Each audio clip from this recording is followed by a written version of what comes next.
मेरे पास परसों 2 तारीखों को लाई थी धन्नाराम जी साई साहब की कि भैया आपके ऊपर कोई कार्रवाई है, इसको लेके आपको थाने में आना पड़ेगा।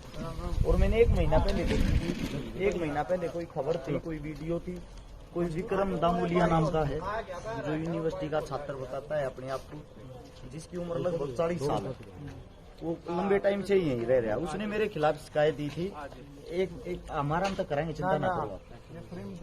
तो उसने जो शिकायत दी थी, उस शिकायत के दौरान उसने लिखा है कि मैंने कोई जाति सूचक शब्द बोले ना, तो उन्होंने उस चीज को पेश किया है यहाँ पे कि वो जाति सूचक शब्द कहाँ बोले हैं, किसको बोले हैं, कब बोले हैं। वो लिखित में शिकायत दे के चला गया। उस शिकायत के ऊपर मेरे को बुलाया गया है एसपी साहब के पास से, वो जो अर्जी लगा रखी थी वो घूम के यहाँ पे थाने में आई है। तो उसके बाद मेरे को बुलाया, मैं यहाँ पे आया, यहाँ पे आके मैंने देखा पुलिस प्रशासन ने जो मेरे को बयान दिखाए, उन बयानों के अंदर उसने ये लिख रखा है कि मैंने कोई जाति सूचक शब्द किसी ऑडियो में किसी को कमीन शब्द बोला है। अच्छा, जो ऑडियो है जिसको मैंने कमीन शब्द बोला है, हम आपस में 2 बात कर रहे हैं, वार्तालाप कर रहे हैं। अगर जाति की बात करोगे, मेरी जो जाति है, मेरी जाति जाट है, जिससे मैं बातें कर रहा हूँ उसकी जाति जाट है, और हम बात कर रहे हैं उसमें जो शब्द वो इस प्रकार की टोन है, जान है कमीन। कमीन जो है संज्ञा है, कोई जाति सूचक शब्द नहीं है, ना ही मैंने किसी जाति के साथ कमीन को जोड़ा है। तो उस चीज को उन्होंने पेश किया। ये ऐसे ऐसे इंसान हैं जो फेमस होने के लिए ये वाही आत्मने की छोटी छोटी हरकतें करते रहते हैं। उसके बारे में मैंने डिटेल निकाली, विस्तार से जाना। वो अपने आप को अम्बेडकरवादी बोलता है। मैं ये कहता हूँ जो अम्बेडकर को पढ़ लेगा वो ऐसी छोटी सोच रखेगा ही। अम्बेडकरवादी अगर भाई साहब आप हो, आप कहीं ना कहीं चैनल के माध्यम से सुन रहे हो, मैंने जितनी आज तक मददें करी है, लगभग मैंने 1300 परिवारों की मदद करी, 200 बेटियों की शादी करवाई है, 25 भात भरे हैं। उन सब में से 90% जो गरीब हैं, जिनके पास घर धरती जमीन नहीं है, वे सब के सब हमारे दलित समाज से। अम्बेडकरवादी तो यार हम तो हर रोज मदद कर रहे हो। अब मैं गारंटी देता हूं, आप एक मदद गिनवा देना अपने ही समाज की जो आपने की हो अम्बेडकर को पढ़ के। आप अम्बेडकरवादी बताते हो अपने आप को, ये तुच्छ हरकतें करते हो। उसे दूसरी बात आप सभी को मैं बता देता हूं, लगभग मैंने जो उसकी हिस्ट्री निकाली, 17-18 आदमियों पे पहले भी SC/ST एक्ट लगवाया है। 5,000 रुपया में राजीनामा कर लिए है। अरे भले मानस, 5,000 रुपया की कीमत हमारे पास 10-20 हजार रुपये नगद ले जाता। वैसे ले जाता तू भाई तेरे पे केस करूंगा, मन की तन की तो जरूरत पड़ रही है, मेरा खर्चा सा पड़ रहा है, मेरे तो 5-10 हजार रुपये दे दो, वैसे ही दे देते तेरे को। ये ड्रामे भी क्यों कर रहे हैं भाई? हाथ जोड़ के विनती है, ये जो SC/ST के एक्ट आप लोग लगवाते हो, अरे कम से कम ये तो देख लो किसको लगवा रहे हो। मैं हर समाज की बहन का भाई बना हूं, उसके पाटड़े से डाउस का बात भरा है। पूरे हरियाणा के अंदर मैं गारंटी के साथ कहता हूं, चाहे और कोई ऐसा काम कोई नेता मंत्री भी कर रहा हो, मैं मेरी टीम पे मेरे भाईचारे पे इसीलिए गर्व करता हूं, कम से कम भाई हमने इस जातिवाद में मत दासो। और कहीं ना कहीं जातिवाद का कीड़ा उसको है।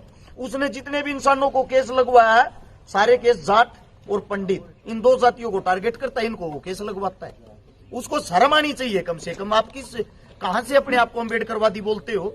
आपके प्रति हम तो सोच सुधारने के लोगों की कोशिश कर रहे हैं कि ये जो जाति का कीड़ा है ये लोगों के अंदर से मर जाए, और हम सब इंसान है, इंसान इंसान के काम आता है। हमारी सोच यही है, और आप लोग जानबूझ के वो कीड़ा अंदर घुसा रहे हो। ये वही आदमी नवीन के खिलाफ इन्होंने ही ये एक्ट लगवाया था। ये हमारे जो भाजपा पार्टी है उसके जो नेताजी हैं उनके पास बैठने वाले हैं, फिर ये अपने आप को अपना कद ज्यादा बड़ा समझने लग जाते हैं, अपने आप को ही सरकार समझने लग जाते हैं, अपने आप कुछ भी कार्रवाई कर देते हैं, अपने आप कार्रवाई करके ऊपर से प्रशासन पे दबाव बनाने के लिए कॉल करवा देते हैं। प्रशासन ने हमारे साथ बहुत ही अच्छा सलूक किया, बहुत ही प्यार से बातें की, प्यार से हमारी बातें सुनी, और प्रशासन को साफ साफ पता है अरज चिकारा की कोई गलती नहीं है। अच्छा, अभी जांच में शामिल हुए आप, क्या एविडेंस? जांच में शामिल हुए कोई एविडेंस ही नहीं है। बड़ी बात तो ये है ना, मैं गारंटी देता हूँ, मेरी अगर अब बाइक खूगी, गाड़ी खूगी, कुछ भी खू गया ना, मैं शिकायत करवाने के लिए जाऊंगा। हो सकता है मेरे को इंतजार करना पड़े, इतनी फाइलें पड़ी रहती हैं पुलिस प्रशासन के पास, इतने काम रहते हैं। ऐसे ऐसे इंसानों की आते ही तुरंत इनकी सुनवाई हो जाती है। किस लिए होती है? क्योंकि ऊपर से कॉल करवाते हैं बड़े बड़े आकाओं का, बड़े बड़े नेताओं का, बड़े बड़े मंत्रियों का। कल मैं गुगामेडी थाने से आया, वहां पे मेरे खिलाफ शिकायत हो रही थी, FIR हो रही थी, बाई नेम हरज चिकारा। मैं वहां पे जब जाता हूं, वहां के जो SHO साहब, वहां CI बोलते हैं, उन्होंने मेरे से वार्तालाप करी, उन्होंने मेरे से बातें की, मैंने अपनी लोकेशन दिखाई उस तारीख की, देखो सर इस दिन मेरे 8 प्रोग्राम थे और आप में हमारे में 270 किलोमीटर का फर्क है।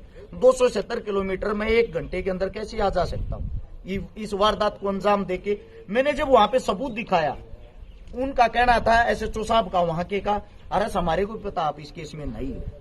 और जो आदमी था अगले वाला शिकायत करता, वो भी आके ये बोला हमारे को पता आप नहीं थे। अरे भाई जब मैं नहीं था तो मेरा क्यों नाम लेते हो, मेरा क्यों समय खराब करते हो। अब कल भी मैंने एक केस में जमानत करवानी है। हर्ष, जो SC/ST एक्ट है इसकी जांच एक HPS ऑफिसर करता है, DSP लेवल का। क्या DSP थे यहाँ पे? यहाँ पे DSP सर नहीं थे, लेकिन जो मेरे को बताया गया है, जो जिस चीज की जांच चल रही थी वो SP साहब के पास से ही होके आई है। यानी कि DSP और SP साहब के पास से होते हुए दोबारा से थाने के अंदर आई है कि उनको बुलाया जाए, उनके बयान लिए जाए। धन्यवाद आप सबका। Thank you sir.